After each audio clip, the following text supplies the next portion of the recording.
All right, so everyone, welcome. This is our grad workshop on basic needs and financial literacy. And we expect a few more people will join us as we go forward. We want to be conscious of your time. Thank you for joining us. And we're joined today by Tiffany Zachmeyer, who is from SlugSense, which is part of Student Business Services. And we hope Betty Desta from Slug Support will be joining us too in just a couple minutes. So I will stop sharing my screen and I'll let Tiffany share hers. Okay, and I will see if I can successfully do that, and I can. Yay. Let's see if I can get it in the right spot. Ta-da! Hello, everybody. My name is Tiffany Zachmeyer. I'm the Financial Literacy Coordinator at SlugSense, and I will tell you all about that program later. But I wanted to get to the meat of the matter, which is a discussion about your money. And money topics can be very stressful at times. So what I want to do today is give you some tools and resources to help you with your money life during your years, hopefully, at UC Santa Cruz. So first of all, as I know you already know, graduate school is incredibly expensive. We've got tuition and fees and housing, which in Santa Cruz, I don't know if you knew this or not, but Santa Cruz, last time I checked, is the 4th most expensive place to live in the United States. And welcome. We've also got food and beverages, and then we've got non-educational things like your phone, your internet, maybe you need a computer, you clearly need clothes and shoes. And with the weather changing the way it is, that can sometimes be a little confusing to know what you need exactly. My advice as a longtime resident of Santa Cruz, take a sweater with you everywhere. And then of course we have all these different things like gifts, because there's people we love in our families, or back home, and we may want to send them things. Healthcare expenses, personal expenses, travel, emergencies. Oh yes, and fun. So my question is, how can graduate students afford to live in Santa Cruz? Well, I have some ideas. First of all, it's important to figure out what income you have, what money is coming in to help you pay for all the expenses that you're going to be paying during your university years. So let's investigate your income and expenses. Now, graduate student income, I am told, comes in 2 different levels. If you're a TA or a teaching assistant, then you are going to make about $2,500 a month, and that's before taxes. Something a little that you may not be familiar with, in the United States, we all pay income tax, and we pay it in 2 ways. We pay it from our monthly or our regular paycheck. So some of the money may be withheld from your paycheck to pay for annual taxes. And we also have an annual tax return, which you are going to file or have to file. And if we have time, I'll explain a little bit more about that. We'll see when we get there. And then so about $2,500 a month before taxes are removed. And then graduate student researchers can make between $1,800 and $3,500, $3,600 a month, depending upon what financial support you have been offered. And this information should appear on your financial support offer letter. If you don't know where that is, then I'm sure that Lisa can get you in touch with people who have that information for you. Okay, by the way, if at any point you have any questions, please raise your hand and I will be happy to answer those questions. Okay. Now, in addition to income, you have to pay attention to the tuition and fees paid to UC Santa Cruz. Now, as a graduate student, you are going to have some sort of relief from that expense, and it's called tuition remission. And it's the amount paid by UC Santa Cruz on your behalf to pay various fees and tuition and other expenses for your educational stay. For graduate student researchers, you're in luck, because your student tuition remission includes a lot. Fees, tuition, and non-resident supplemental tuition, which can be very, very expensive. If you are a teaching assistant, your tuition remission is a little bit less. You'll notice on your support letter that some fees are not covered, and non-resident supplemental tuition is also not covered, although some departments will pay that for you. And then you may be looking at fellowships. And fellowship amounts are paid directly to UC Santa Cruz, and overpayments are refunded to you as a student. All this information should be on your support letter, and contact Lisa or other contacts that you have to get more information, or you might come to me and I will try and find that for you. Okay, so if you do not have all of your income that you're going to use for the academic year at once, you may need a monthly payment plan, and those are available. They're called tuition deferment payment plans. You can set them up through Student Business Services, but they do have a cost involved. They're $25 per quarter if you set them up quarterly, or if you set them up for the entire year, there's a $60 fee. Now, if you're a GSR, you don't have to worry about this, but if you're a TA, you might have to consider this as an option for you. On-campus housing, they also have a monthly payment plan, but theirs is separate from Student Business Services. And the not so great news about tuition deferment payment plans is, if your income is delayed for any reason and you have a payment due date, you are still responsible for paying all of the amount of your bill while you wait for your income to come in. But I will tell you a little secret. If there is some sort of delay, please contact me. I will give you all my contact information. Let me know what the issue was, and I will appeal on your behalf to Student Business Services to get that fee waived. If it's an on-campus housing fee, I'm afraid to say you are on your own, because I don't know them well yet. And I think what I need to do is bake them cupcakes in order to have them recognize me as someone who can appeal for fee waivers on people's behalf. So stay tuned for that. I do see, well, someone joined us and joined the wrong Zoom, so we lost them. Oh well. Anyway, let's continue.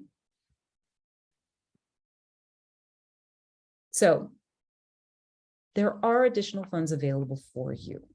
And one of the resources is an annual housing supplement of $2,500. Just for graduate students, it's paid monthly. And then there are additional grants. There is a transitional grant for new PhD and master's students, and additional fee reductions and waivers. The way to find out about these is to either go to the Division of Graduate Studies and look on that page. It's got a really long URL, and I didn't want to put it on the slide because you're never going to remember it. So I didn't. So this is what the page looks like. And as you probably already know, you can type in Division of Graduate Students on ucsc.edu and find this page. You can also apply for many of these funding options through My UCSC. log into your MyUCSC, go to your to-do list, and there should be a new student relocation, something that looks like the word supplement. Click on that, follow the instructions. And International Student and Scholar Services has a financing and scholarships page that you can also refer to. That's very, very helpful. And they give you some other ideas for additional funding sources. There's a message. Is this event for international extension? And Lisa, I believe it is. Yes, so we wanted to invite extension students who were interested, but the part about GSR and TA positions and fellowships would not pertain to extension students. So Okay. as we move along to budgeting and basic needs, some of that may be helpful. Yes. So now we're going to get out of all of this and go on to the next part. So now let's assume that you have all of your income and expense information. The next step is to figure out how to make it all last through the academic year and potentially beyond. And that step is learning to live on a budget. I don't know if any of you live on a budget. You may already have a budget that works very, very well for you, or you may be totally in the dark and not know what a budget is. So let's define it first. A budget is simply a spending plan that is based on your income and expenses. And it helps you become more, not only does it help you figure out how to make your income last for a certain period of time, it helps you improve your spending decisions, because there's something about having all your income and expenses together in one place that makes you start thinking about, I'm doing this with my money. Do I really want my money to go to these places, or do I want it to go somewhere else? So it can help with your spending and saving decisions. And having a budget that not only shows you all of your money life, but also has things like payment due dates, which I've included on a budget sample worksheet for you. This can help you feel better about your financial situation. And when I say it supports financial wellness and goals, when you can see where your money is going, you can more easily figure out where you want your money to go. And then you can start setting longer term financial goals and working with your budget so that you might be able to save a little bit more money, which can just help you feel better about your money situation and make you feel like you have a little bit more control over your money life. And it really can help. Okay, I have a graduate student budget template that I created just for you. So I'm going to switch my screen over. And I should have just stayed where I was because it is, let's see. Here we go. Okay, so here is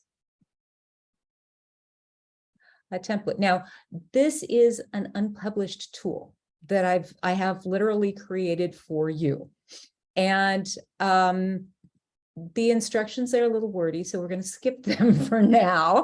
I'm just going to simply take you on a tour through this budget template, show you how it works, and show you how it might work for you so you can keep track of what's happening with your money on a monthly basis. So every time you use this template, assuming that you do, I will make it available to you. What you can do is make a copy of this template and create a new copy at the beginning of each month. So all you do down here is you double click on the tab at the bottom and you can make a copy over here. Now, I'll take you on a quick tour. So up here, top left, is where you enter monthly income. Now, there's a place for it. Now you're going to see a planned column and an actual column. There's a reason for that. The planned column is for all of the money that you think you are going to spend and pay out, your income and your expenses. But in order to make sure your budget works, it's important to have an actual column to record your actual income and spending so that you can compare the two and make sure that your budget is balanced. So let's start with planned income. And actually, I'm just going to pop over to the sample planned budget that I created. So let's imagine that this is your financial situation. Your monthly stipend, let's say after taxes are removed, let's say it's $2,400. Now you see the planned amount and you see the difference here. The difference is going to be the difference between the planned and the actual, but we don't have any numbers in there right now. So we'll touch on that later. This is the graduate student housing supplement, and you'll notice little triangles in different places in this, and it just gives, there's a link right here, but there's also, and I can't seem to get them to stop overlapping. It just explains a little bit more about what this is. But that's if you have a housing supplement, that's $277. And then what you can do is put in additional monthly income. Now, what happens if your income is not monthly? Let's say you have some help from family, but you get it all in one lump sum that you have to stretch out over several month period. What you do is this: you take the total amount and you divide it by the number of months that it needs to sustain you. And you put that number somewhere in here, whether it's savings, family contributions, or gifts, or something else. And then we get a total monthly income here. Down here, now remember, this is the sample, so this is not going to be exactly what your budget might look like. It's just some estimates that I put in based on my knowledge of costs. I put emergency funds at the top. So this is supposed to be an emergency amount to set aside for emergencies, because emergencies happen. They just do. The problem is we don't know when they're going to happen. And so we need to make sure that we are ready for them all the time. So I put a little amount up here to set aside for emergencies. And I recommend that you do some of that. I know it's going to be difficult to set aside any money because things are expensive right now. But if you can, even $10, $20 set aside for unplanned situations can really truly help. And if you have any goals, you might set aside money for that too. Now, this money is intended to go into some sort of bank account. Oftentimes people put it in a savings account, which is simply an account where you put money that you plan to use later. Or people may keep all of their money in a checking account, which is an account that you use that houses money that you plan to use regularly, that you plan to use for paying bills and expenses. But if you can, that might go in a savings account to just keep it separate from your spending money. And then rent, $1,500 for rent, utilities. Now, if you don't know what utilities are expenses for perhaps gas and electricity and water and garbage removal. Sometimes if they're added on to your off-campus rent, sometimes they're separate. So it's important to find out what you're in store for. If you're living on campus, this would be your monthly amount for your housing, and there wouldn't be any utility cost. Groceries may cost a lot more than this. In fact, let's add a little bit to that. All you do is retype that amount. And then eating out, because you might want to try new and interesting foods in Santa Cruz or somewhere else that you're traveling. And it's fun to do that. I put a little amount in for books, for extracurricular activities. Perhaps you might be planning a trip home and you might have to set aside some money to be able to do that. This type of expense is called a periodic expense. It's an expense that you don't have monthly, but when it comes up, it's usually rather costly. So what I did here is I put in $100 right here. And then there is an area over on the right for some notes. And I put a note to myself that I'm saving $1,000 for summer travel. And each month I would take this amount and set it aside, either in a savings account or somehow keeping track of it, even if it might be in my checking account. And then additional amounts here. And then we get our total monthly bills and expenses down here. Now, I have a very short period of time to cover a little bit, so I'm going to rush through this. As you can see in the summary part, the planned monthly income and the total monthly bills and expenses are a little bit different. When you see a negative number, it means your budget is not balanced. And the goal here is to make sure your income is equal to or slightly greater than your expenses.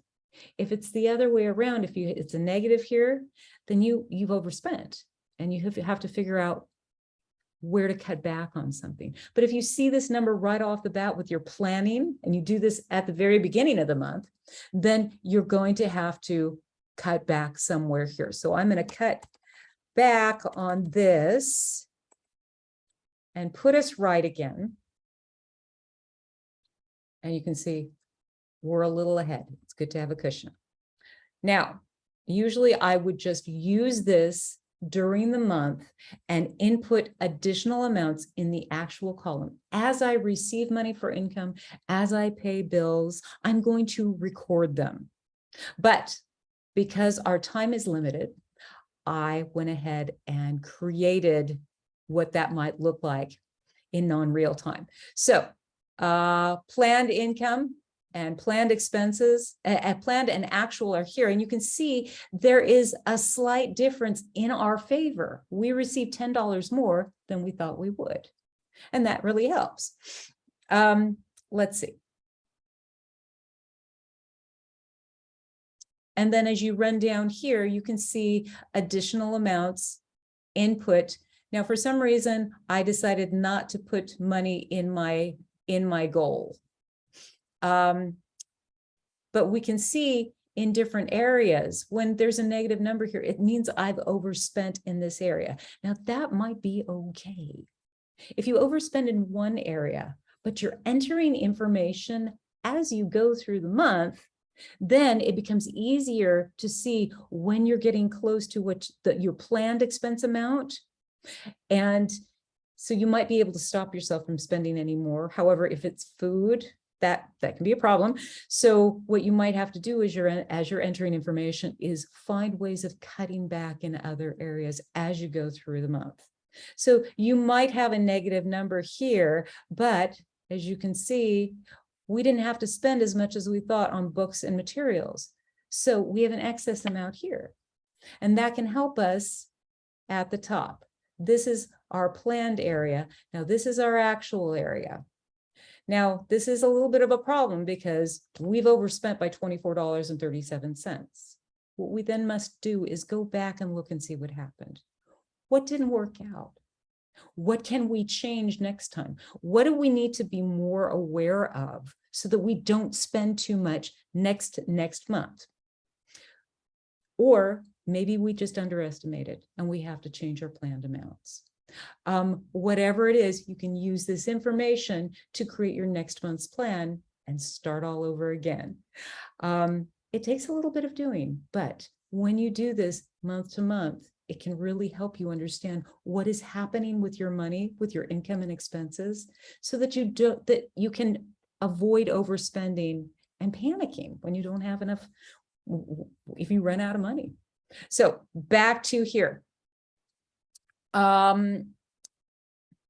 We did our budget demonstration, and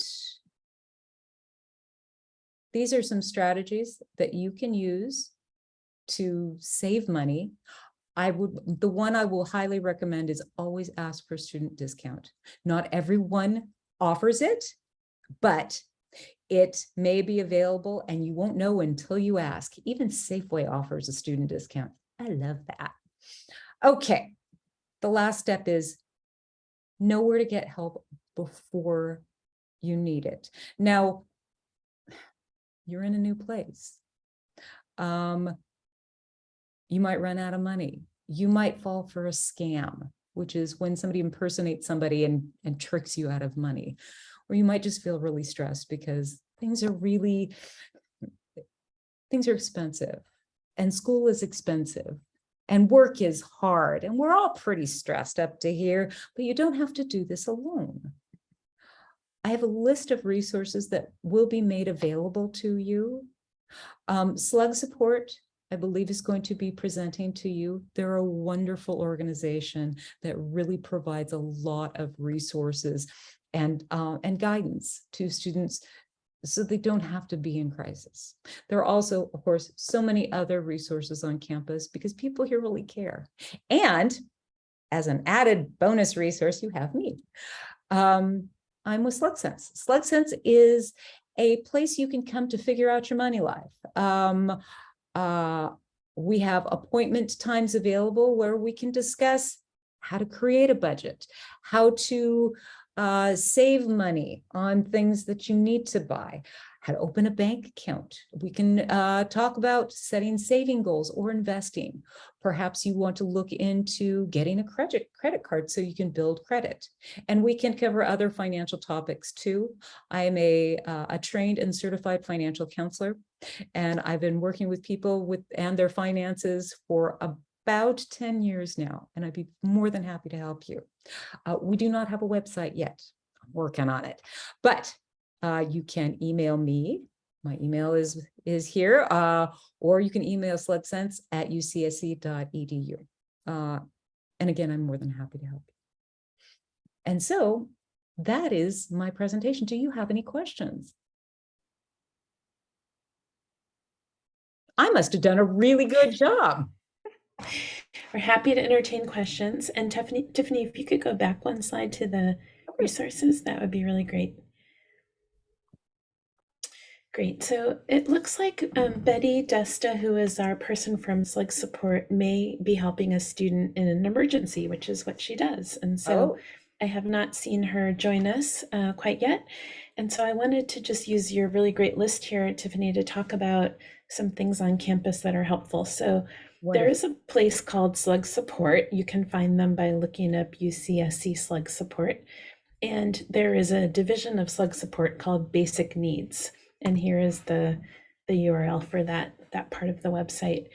There's a lot of support there for emergency student needs. So if a student somehow loses their housing and doesn't know where they're going to sleep temporarily, the people in Slug Support can help them to rent a hotel room, and they can temporarily pay for housing for that student to have a safe place. And there are many food pantries around campus.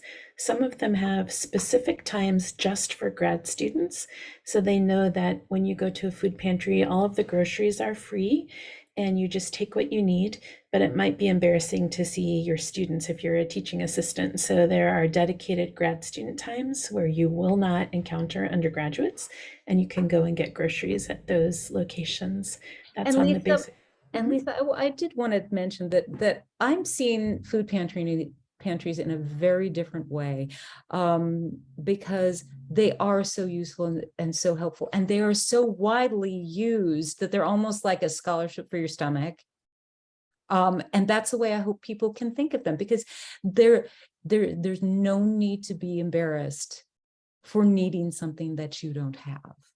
And that might not be something that is part of your experience. You might come from a country where it's absolutely okay to use a food pantry. We in America, not all of us think that way, but we really should, because I don't think there's any shame in it. So thanks for letting me interrupt that. A really good point, Tiffany. Thank you. Yes, there is no shame. There should be no shame. But some of us might not be accustomed to just going to get groceries without paying for them. So you've already paid for them by being a student at UC Santa Cruz. You can think of it that way. And it tends to be very healthy foods, so you might have to learn to cook them. so it's often vegetables and fruits and things like that. There are also staples like rice and pasta, things like that, but usually not prepared foods. So you would have to typically cook if you get food from the food pantries. There are also resources around Santa Cruz County. So there, for example, Food Not Bombs has a free lunch every day downtown at the clock tower. You can find there, if you just look for Food Pantry Santa Cruz off campus, there's a lot of resources and free foods as well. And then these other resources that are listed, the Disability Resource Center is a great place to go if you need extra accessible support. CAPS is very common, very similar to what we were saying about food pantries. It's very common for students to go there if they're feeling stressed or are having trouble sleeping, for example. So many, if not most, students use CAPS at some point in their academic career. And in CAPS are folks who are counselors and therapists who kind of just help us talk through, what's going on in life, what kind of support is needed, how can we help you find that support. And there are also groups of students who meet on different topics. So for example, anxiety, managing anxiety or managing depression are two of those very frequent groups that meet. Also, there's a grief group. If you've lost someone close to you, that's a helpful group to join. The resource centers on campus, there are many of them, the Ethnic Resource Center, the Women's Center, and the Cantu Queer Center. Really great place to make connections, and some of them have their own, for example, a Cantu Queer Center, I believe, has a clothing swap. So if you're in need of different sized clothing or a different kind of clothing, you're welcome to go there and get some clothing that other students have left for you. And ISSS, hi Betty, Betty's here. ISSS is International Student and Scholar Services. So glad you can join. That's where you get your immigration advice if you're a UC Santa Cruz main campus student. And I'll stop talking because we were talking about select support, Betty, and I was just going through this really helpful list that Tiffany had developed, but let's go to you. Yeah, I'm so sorry for joining late, everyone. I was dealing with a crisis situation, but I am here now. Hold on just a second and I'll go ahead and share my screen. Where are we? Okay. Share slideshow. Here we go. So I know that Tiffany already went over the Select Sense portion of our presentation today. So I'm going to talk to you all about Select support and a little bit about our basic needs team and services that are available. So our program is designed to assist students who are in distress, and we do that by providing support and resources. Our primary goal is to help students to graduate.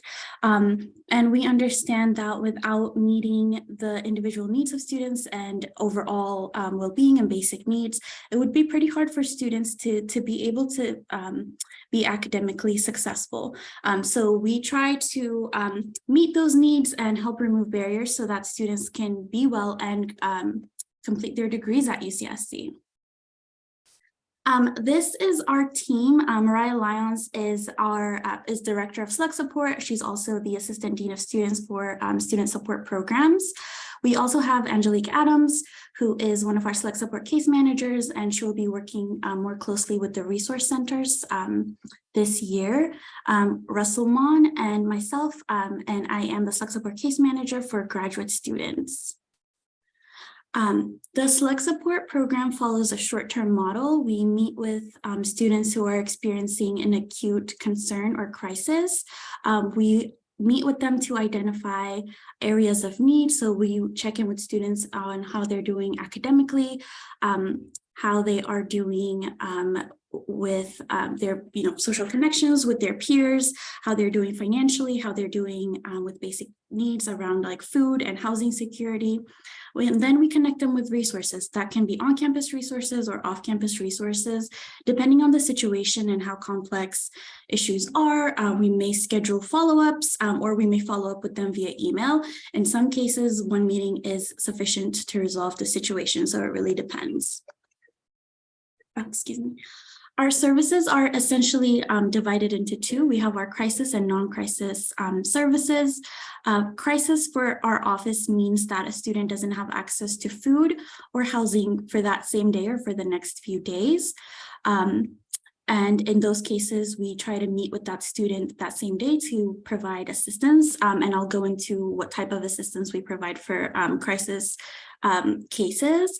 And then our non-crisis services entail everything else that we do, which includes financial assistance, access to textbooks and school supplies, referrals to off-campus community resources, advocacy and referrals to campus partners, budgeting assistance.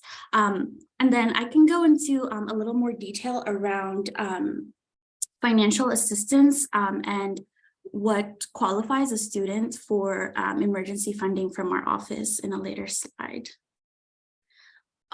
So when it comes to housing, we offer temporary emergency housing to students. This can be both on or off campus. We're able to offer it for a temporary period of time while a student is working on figuring out long-term plan for housing. We also offer referrals to community rentals where they house a website that lists the available rentals in the community. They also offer a renter's workshop, which is helpful for folks who are either renting for the first time or are new to the country and want to learn a little bit more about how renting works in the US and in California.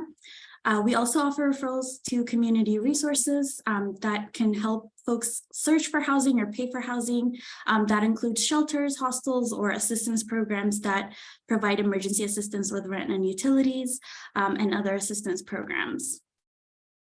When it comes to food, students have access to the Redwood Free Market, which was formerly known as the Select Support Food Pantry. At the Redwood Free Market, students only need their student ID in order to access meals. It's a choice-based pantry and students are welcome to take as much as they need. They only ask students to be aware that other students are going to be utilizing their resources, but beyond that, folks are welcome to access it as much as needed. For emergency assistance, when folks don't have access to food for that same day or for the next few days, our emergency assistance includes a grocery gift card to Safeway or another grocery store. It mostly tends to be Safeway, so that students can purchase groceries. In addition, or alternatively, it can be meal swipes that can get added on their student ID card so that they can access the dining hall. We also offer referrals to other pantries on campus. Right now, for the most part, only the Redwood Free Market is open, as well as the Center for Agroecology farm stand. But as we head further into the academic year, the other pantries should also start to open up and be available for folks. So this is just kind of a list of example of cases that we work with grad students on. So when it comes to financial support, we provide, or we have provided in the past, assistance for new international students who are not able to receive their fellowship or TA payments due to SSN or ITIN delays. We also have provided assistance related to moving costs, such as security deposits or first month's rent, if students are facing a gap. We provide assistance with high out-of-pocket medical expenses, and there are additional resources besides our office that we would share with with students when it comes to that. When it comes to advocacy, we reach out to departments for students who are seeking funding or TA opportunities. We'd reach out to the grad program coordinators to share kind of the barriers the student is facing, to try and connect them with available opportunities. We connect students to mental health resources and advocate to either the faculty, the department, or their advisor regarding any additional support that could be available to the student. When a student is facing conflict with their department, we tend to step in and facilitate that conversation or connect the student to the appropriate person in grad division who can help them facilitate that conversation and help resolve the situation. We also offer referral to on or off-campus resources that includes connecting to students to CAPS, the Disability Resource Center, Student Business Services, CARE, and then referring students back to ISSS when they have immigration-related questions or have concerns about academic or travel stuff that they think might impact their immigration status. So we accept referrals directly from students and from staff, or we accept referrals for peers as well. What we encourage students to include in referrals is the student name and ID so that we can locate them in Advocate or in AIS. We also request a short description of the concern, and this is more so it can help us determine what the urgency of the situation and help us to determine whether it is a crisis and we need to connect with that student as soon as possible. We generally don't recommend for crisis referrals to come in through email, but we know that they can happen. So we do recommend including a short description of the concerns and barriers. So in the initial assessment or meeting with a case manager, this is where the student has an opportunity to express their needs and in partnership with the case manager, create an initial plan of action. When a student is seeking direct financial assistance, as part of our assessment process, we do a basic needs assessment. And this is what I shared. I would check in with y'all about earlier to show you what I mean. Is it showing the sheet? Okay, perfect. So sometimes students get a little bit scared because they don't know, they see this big table and they're wondering, okay, how do I fill it out? There's essentially two ways that folks can fill out the sheet. They can do it for the quarter. That would mean they're doing it for 3 months. So income for 3 months and expenses for 3 months. So if you receive a fellowship, this is more easier to do because you get that lump sum payment at the beginning of the quarter. So you just want to make sure you're multiplying rent by 3. Utility bills by 3, groceries by 3, because you're going off of the quarter. Alternatively, there's a way to fill it out month to month if that works easier. This might be a little more helpful if you are a TA and you receive your pay on a month-to-month basis. So you just include your income for that month and then expenses for that month. So it's fairly straightforward. If there is anything that doesn't apply to you, either as a graduate student or as an international student, you can always leave it blank. And we just ask students to fill it out to the best of their ability. We understand that sometimes students are filling it out for a future period that hasn't come to pass. So estimates are completely acceptable. If you have any questions about filling it out, you're welcome to check in with me or the case manager that you're working with to say, hey, I don't understand this, or I have a question about this. It's a complete, it's an ongoing process. So you're not expected to have it filled out perfectly and have everything down accurate down to the last cent. So we just want to take off some of that pressure and concern when filling this out. So once you input all of your income and expenses on here, it has a built-in calculation where it will show the disparity between income and expenses.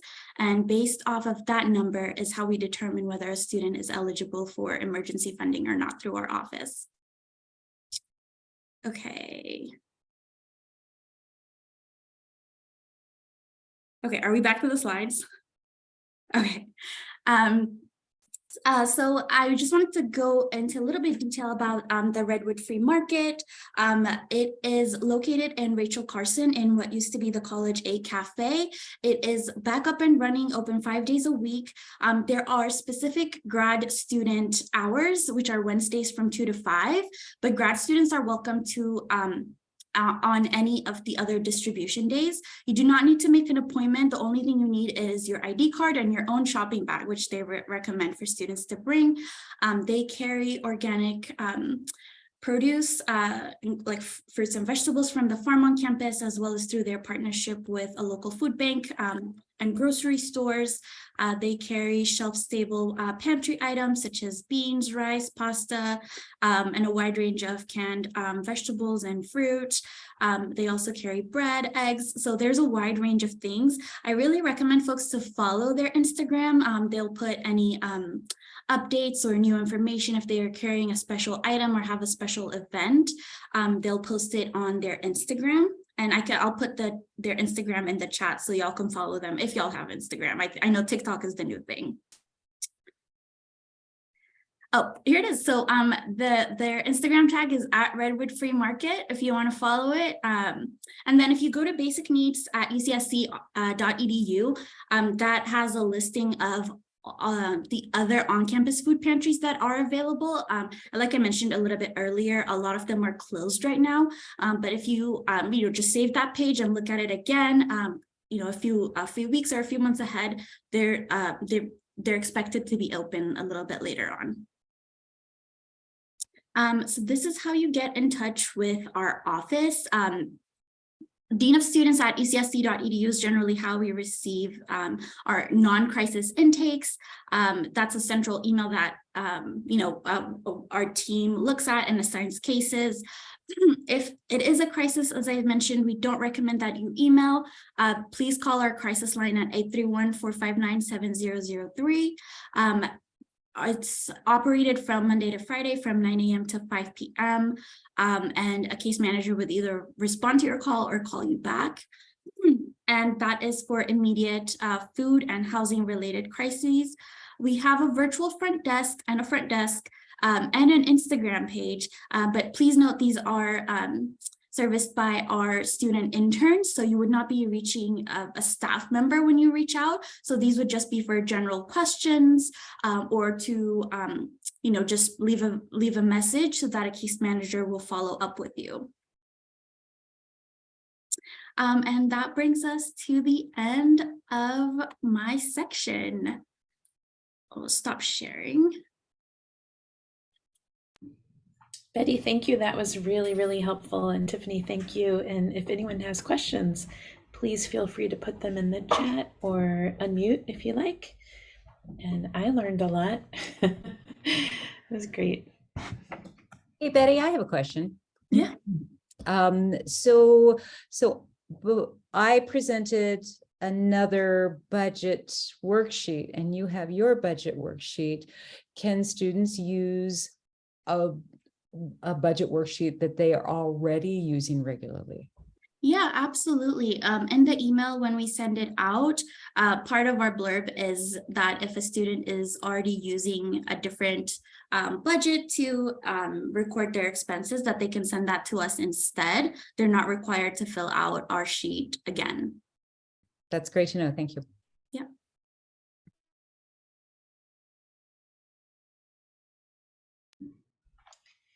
Well, it seems there aren't any questions.